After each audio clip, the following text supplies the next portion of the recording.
A delação premiada, esperada pelos aliados e opositores de Jair Bolsonaro, se tornou pública hoje. Na manhã desta quarta-feira, o ministro Alexandre de Moraes liberou acesso às mais de 850 páginas, em 4 volumes, do que viu e ouviu o ajudante de ordens e braço direito de Bolsonaro, tenente-coronel Mauro Cid. E no documento, Mauro Cid conta o que aconteceu até a construção da minuta do golpe, o que o próprio militar classifica como doideira. A trama golpista começa em novembro de 2022, após o segundo turno das eleições. E é neste momento em que o ex-assessor internacional, Felipe Martins, apresenta a Bolsonaro um jurista, de quem Cid não se recorda o nome. Nas semanas seguintes, a conversa resulta em uma lista de alvos e, por fim, uma ideia de prender todo mundo.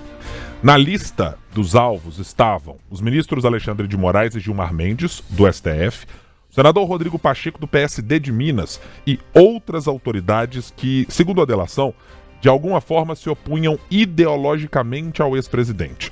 Com esses nomes à mesa, a ideia era a seguinte: anular a eleição e fechar o STF e o Congresso Nacional. Bolsonaro, segundo Cid, recebeu esse documento e fez alterações. O capitão manteve a ideia de prender o ministro Alexandre de Moraes, declarar uma fraude, melhor dizendo, nas eleições, e a realização de um novo pleito. Pois é, e esse documento, diz a denúncia, é a chamada Minuta do Golpe. Documento que seria apresentado aos 3 comandantes das Forças Armadas, Marinha, Exército e Aeronáutica. É esse o documento central para mostrar, segundo a Procuradoria-Geral da República e a Polícia Federal, que Bolsonaro não apenas seria beneficiado por um eventual golpe, como também atuou com papel e caneta para colocá-lo em prática. A repórter Lara Alves, diretamente da capital federal de Brasília, em ebulição nos últimos dias e nas últimas horas em função de tudo o que está acontecendo, é quem daqui a pouco vai chegar para trazer mais deste clima, mais de tudo o que está ocorrendo em Brasília. Então vamos lá, diretamente com a Lara Alves, que está no Congresso Nacional, para trazer para a gente um pouco de adendo em relação ao que foi dito pelo tenente-coronel Mauro Cid, e um ponto importante que você trará para a gente, Lara. Havia grupos que se dividiam dentro desta conversa, e um deles, capitaneado pelo deputado federal Eduardo Bolsonaro, pretendia algumas coisas muito específicas. Boa noite para você. Boa noite para você, Ibrahim, também para a Adriana, Larissa e todos que estão conosco nesta noite de quarta-feira. Pois é, Brasília pegando fogo desde ontem, na verdade, ainda nas primeiras horas do dia, tinha essa expectativa de que a denúncia da Procuradoria-Geral da República seria entregue ao Supremo Tribunal Federal, que acabou acontecendo no fim da noite de ontem, e foi quando nós conhecemos alguns dos primeiros detalhes trazidos nessa denúncia enviada pelo Procurador-Geral Paulo Gonet Branco ao relator do inquérito, o ministro Alexandre de Moraes. Pois bem, naquele documento existia já um panorama geral que aceitava muitos dos pontos tratados pela Polícia Federal no inquérito que foi remetido à PGR.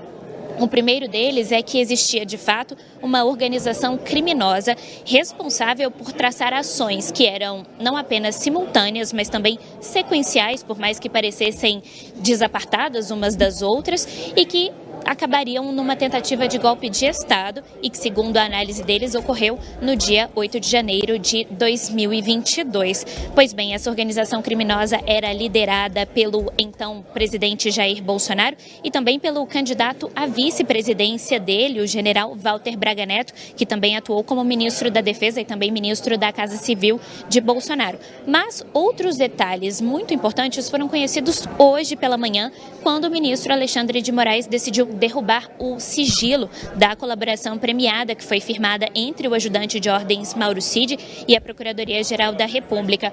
O Mauro Cid é a peça central nesse tabuleiro para indicar e desvendar tudo o que aconteceu naqueles meses que antecederam o 8 de janeiro de 2023 e também as eleições e todo o processo eleitoral em que Jair Bolsonaro saiu derrotado para o presidente eleito Luiz Inácio Lula da Silva. Pois bem, um ponto bastante importante que é trazido nessa delação e que foi dito abertamente por Mauro Cid à Polícia Federal durante a investigação e durante as muitas oitivas que aconteceram ao longo desses últimos 2 anos é que existia um núcleo bastante radical e próximo ao já ex-presidente Jair Bolsonaro e que tratava dessas minúcias de um possível golpe de Estado. Esse grupo tem 2 figuras muito importantes para a conjuntura política nacional, principalmente neste momento. Eduardo Bolsonaro, que é deputado federal eleito pelo PL de São Paulo e é filho de Jair Bolsonaro, e também a primeira-dama Michele Bolsonaro. Eles eram tratados como algumas das figuras mais radicais que cercavam Jair Bolsonaro e discutiam essa possibilidade de golpe. Mais especificamente tratando sobre Eduardo Bolsonaro, Mauro Cid disse nessa delação premiada que ele estava disposto a mobilizar uma tropa de choque de CACs, que são aqueles colecionadores, atiradores e caçadores que têm direito a armas de fogo e que foram bastante beneficiados com uma flexibilização na política de armamento durante o governo Bolsonaro e que formariam essa tropa de choque liderada por Eduardo Bolsonaro para apoiar Jair Bolsonaro nesse eventual golpe de Estado. Michele participava também dessas articulações, mas quem capitaneava de fato era Eduardo Bolsonaro, que tinha um trânsito melhor e um trânsito mais facilitado entre esse grupo de CACs, segundo a avaliação de Mauro Cid, segundo o que ele disse à Polícia Federal. É importante a gente lembrar que no dia 5 de setembro daquele ano de 2022, já véspera das eleições presidenciais, Eduardo Bolsonaro foi às redes sociais e fez um pronunciamento convocando esses CACs a trabalhar pela reeleição de Jair Bolsonaro, já mostrando esse trânsito que ele tinha ali em relação a esse grupo que poderia auxiliar, por exemplo, com armas de fogo e nesse momento de golpe de Estado. Pois bem, acho que tem alguns outros detalhes também que são trazidos por essa delação. Estamos falando de um documento que passa de 600 páginas, que foram derrubadas hoje pelo ministro Alexandre de Moraes, e tem alguns pontos importantes, por exemplo, em relação ao monitoramento do ministro Alexandre de Moraes. Como você, Ibrahim, você também, Adriana, disseram no início da nossa conversa, existia um plano para prender e até mesmo executar o ministro Alexandre de Moraes do STF. E partiu do próprio então presidente Jair Bolsonaro uma ordem para monitorar o paradeiro, os passos de Alexandre de Moraes. Mas isso principalmente, segundo Mauro Cid, porque ele tinha interesse em saber se estava sendo traído pelo então vice-presidente general Hamilton Mourão. Existia uma conversa nos bastidores, segundo chegou a Jair Bolsonaro, que Mourão poderia estar se encontrando com Alexandre de Moraes em São Paulo. Então, Bolsonaro determinou ao assessor Marcelo Câmara, que é coronel do Exército, que começasse a monitorar os passos de Alexandre de Moraes. Isso começou a acontecer no dia 15 de dezembro de 2022 e seguiu pelo menos até o fim daquele ano. Então, são muitos detalhes, vamos conhecer outros também ao longo do programa e ao longo dos próximos dias e também no desenrolar desse julgamento. Volto com você, Larissa. Muito bem. Lara, obrigada pelos detalhes. E eu queria saber de você o seguinte, a gente acompanhou um pouquinho aqui das repercussões aí no Congresso. Tanto a base quanto a oposição convocaram coletivas de imprensa para falar sobre a denúncia da Procuradoria-Geral da República. Queria que você contasse para a gente um pouquinho de como que foi esse dia de hoje aí no Congresso. Lembrando que quarta-feira é um dia de muito movimento, tanto na Câmara quanto no Senado. Então, tenho certeza que essa denúncia deu o que falar por aí, né, Lara? Pois é, Larissa, na verdade essas movimentações começaram ainda ontem, quando o líder da oposição, o deputado Zucco do PL do Rio Grande do Sul, começou a articular uma reunião já pela manhã com o ex-presidente Jair Bolsonaro para que ele desse as diretrizes sobre como seus apoiadores, seus aliados deveriam se comportar diante dessa denúncia da Procuradoria-Geral da República. Esse encontro aconteceu hoje pela manhã no apartamento funcional de Zucco, aqui em Brasília. A nossa setorista de Congresso e minha colega Luciane Landim acompanhou essa reunião durante toda a manhã. Inclusive, vale ressaltar, ela publicou uma matéria em otempo.com.br destacando que alguns deputados dessa tropa de choque de Bolsonaro ficaram bastante incomodados porque não foram convidados para essa reunião. Logo depois dessa reunião, Bolsonaro seguiu para a sede do PL. Outros aliados estiveram lá ao longo do dia, por exemplo, o deputado Felipe Barros, o próprio delegado Zucco também esteve com Bolsonaro. Michele Bolsonaro passou aqui pela Câmara dos Deputados hoje, mas não tratou do assunto. E às 3 da tarde aconteceu uma coletiva que durou mais ou menos uns 40 minutos e que foi chamada pela oposição para se manifestar. Falaram durante essa coletiva Zucco, também Rogério Marinho, que é senador pelo PL do Rio Grande do Norte e é líder do bloco do PL no Senado, e ainda Caroline de Toni, a deputada que foi no ano passado presidente da Comissão de Constituição e Justiça, a comissão mais importante aqui da Câmara. Hoje ela é líder da minoria. Todos eles com um discurso bastante alinhado e também muito alinhado com o que já tinha dito a defesa do ex-presidente Jair Bolsonaro e também o próprio Bolsonaro. A tentativa é de pôr em xeque tanto a delação de Mauro Cid, dizendo que na verdade ele foi torturado, isso foi uma palavra usada pelo ex-presidente Jair Bolsonaro para fazer as confissões que foram feitas durante esse inquérito e também para pôr em xeque a credibilidade e a integridade da denúncia que foi feita à Procuradoria-Geral da República. Os deputados estão todos bastante alinhados nesse discurso de que o processo é um processo viciado e que não há muita solução, mas terminam sempre dizendo que acreditam que a justiça vai ser feita. Um parlamentar muito próximo de Bolsonaro, com quem eu conversei agora à tarde, disse que apesar de acreditar que esse processo já esteja com rumo definido, ele acredita que o bom senso vai prevalecer e que Bolsonaro não será preso. Mas outra ala do PL já admite uma eventual prisão do ex-presidente Jair Bolsonaro. Uma fonte que nós temos ligada também à PGR e ao Supremo Tribunal Federal tem dito que esse julgamento pode acontecer até mesmo até o mês de outubro deste ano. Então, uma eventual prisão, se assim for decidido pelo Supremo Tribunal Federal, sairia ainda neste ano. Logo depois dessa coletiva da oposição, nós tivemos uma fala bastante prolongada também do governo, principalmente liderada pela presidente nacional do PT, a deputada Gleisi Hoffmann, e pelo líder do PT aqui na Câmara dos Deputados, Lindbergh Farias. Lindbergh usou um discurso bastante mais pacificado, eu diria, menos efervescente do que tem sido nos últimos dias.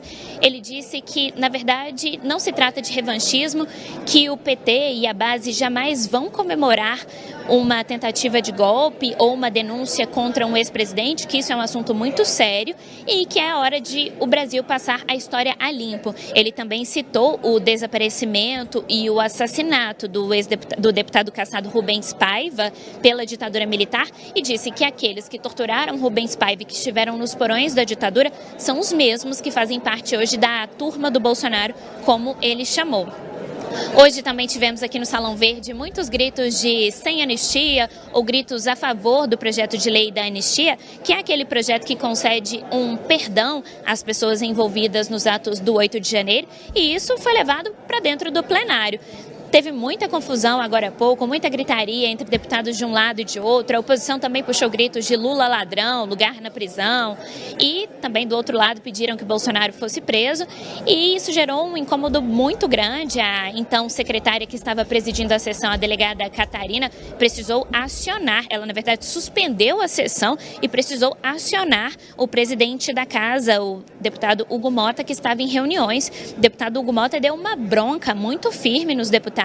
Disse que essa não vai ser uma presidência frouxa e que ele não vai aceitar esse tipo de comportamento. Inclusive, voltou a lembrar que agora é obrigatório, volta a ser obrigatório, o uso de gravata pelos parlamentares dentro do plenário e que isso também vai ser uma prática recorrente nas comissões. Então, o Hugo Mota ficou bastante incomodado com essa confusão, com esses gritos que acabaram interrompendo a sessão e foi lá dar essa bronca que durou mais de 15 minutos nos deputados. Agora a casa já está um pouco mais tranquila, a movimentação aqui no Salão Verde já mais tranquila, a sessão voltou a acontecer, mas o recado já foi dado por Hugo Mota, principalmente nesse dia de embates muito severos entre oposição e base do governo.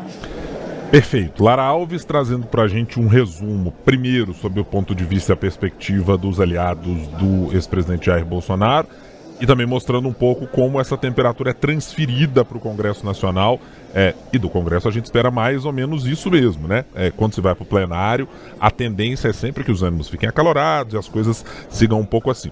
A gente vai continuar tratando deste assunto também, mas primeiro vamos mostrar algo que foi mencionado pela Lara no início da nossa edição de hoje. A delação do tenente-coronel Mauro Cid mostrou também como, apesar das negativas da família Bolsonaro, havia algumas posições diferentes sobre o que fazer a respeito da ideia de um golpe, como apontado pela Procuradoria-Geral da República e a Polícia Federal. Algumas telas que você vai ver agora detalham as posições de cada grupo que era considerado no dia a dia dessa operação do que seria supostamente o golpe de Estado. Ou seja, vamos começar pela primeira parte apontada pela Procuradoria-Geral da República. Adriana Ferreira, estamos falando de que linha especificamente diz o Procurador-Geral da República, Paulo Gonet e companhia? Pois é, essa delação divide, né, esse grupo em 3 partes, vamos dizer assim. Então, brevemente, eu vou detalhar o que está aparecendo na tela, mas só para explicar para vocês. Um grupo conservador, um grupo que está mais ali intermediário, nem tão radical e nem tão conservador, e um núcleo mais radical. Mas só que dentro do núcleo mais radical a gente tem divisões. Então vamos começar com esse primeiro grupo, bem conservador, de linha bem política. E vocês observem, está entre aspas, então foi retirado da forma como o tenente-coronel Mauro Cid coloca na delação premiada dele. Então o que acontece? Esse grupo aconselhava o presidente a mandar o povo para casa e colocar como um grande líder da oposição. Quem que fazia parte desse grupo? As fotos estão aí, você conhece muitos personagens dessa história. Flávio Bolsonaro, senador, né, filho do ex-presidente Jair Bolsonaro, Bruno Bianchi, advogado-geral da União, naquela época, Ciro Nogueira, então ministro da Casa Civil, e Batista Júnior, então comandante da Aeronáutica. Aí a gente passa para um outro grupo. Vamos ver. E esse outro grupo são de pessoas moderadas, que apesar de não concordarem com a condução das relações institucionais que ocorriam no país, entendiam que nada podia ser feito diante do resultado das eleições. Faziam parte desse grupo Freire Gomes, comandante do Exército, Paulo Sérgio Nogueira, ministro da Defesa, na época, e Júlio César de Arruda, general. E aí a gente tem a ala das pessoas radicais, que, como eu disse, é dividida em 2 partes. E aí ele aparece de novo, Paulo Sérgio Nogueira. Você vai observar, acabei de falar o nome dele. Por quê? Porque ele está na ala dos moderados, mas está na ala dos radicais também. Por quê? Porque ele estava querendo encontrar prova ou fraude, né, nas eleições. Então ele se encaixava nesses 2 grupos, vamos dizer assim. E nesse grupo de radicais, né, que estava dividido, e essa turma que queria encontrar provas de fraude nas eleições, se encontra Valdemar Costa Neto, presidente do PL, Luiz Carlos Reis, que é senador do PP do Rio Grande do Sul, e o Ângelo Denicoli, que é major da reserva do Exército. Luiz Carlos Reis, PP mesmo? Eu tô achando que é PL, não?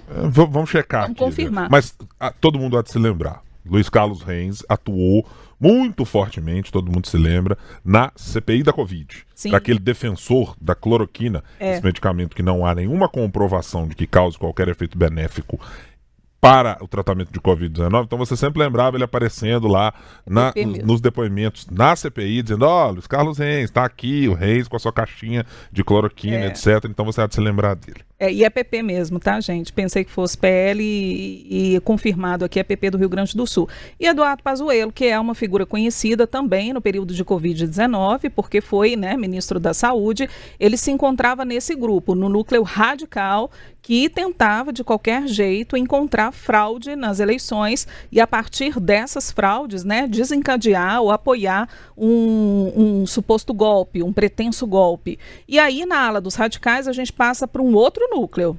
E esse núcleo, gente, era a favor de um braço armado. É arma mesmo, arma de fogo. E aí se encontram nesse grupo Eduardo Bolsonaro, deputado federal, filho do ex-presidente do PL de São Paulo, a ex-primeira-dama Michele Bolsonaro, Onyx Lorenzoni, ex-ministro da Casa Civil, Gilson Machado, ex-ministro do Turismo. Esse há de se lembrar, Adriana, muita gente vai lembrar, era um ministro que ficava fazendo versão de Pink Floyd com uma sanfona aí pendurado para cima e para baixo com o ex-presidente Bolsonaro. Maravilha. Figuraça. Jorge Seife, senador, PL de Santa Catarina, Magno Malta, né, que já é conhecido pela atuação muito fervorosa, né, no Senado e do PL do Espírito Santo, e Mário Fernandes, general, que seria o autor daquele plano Punhal Verde e Amarelo, que é o quê? O plano para tentar executar o presidente Lula, o vice-presidente Geraldo Alckmin e também o ministro Alexandre de Moraes.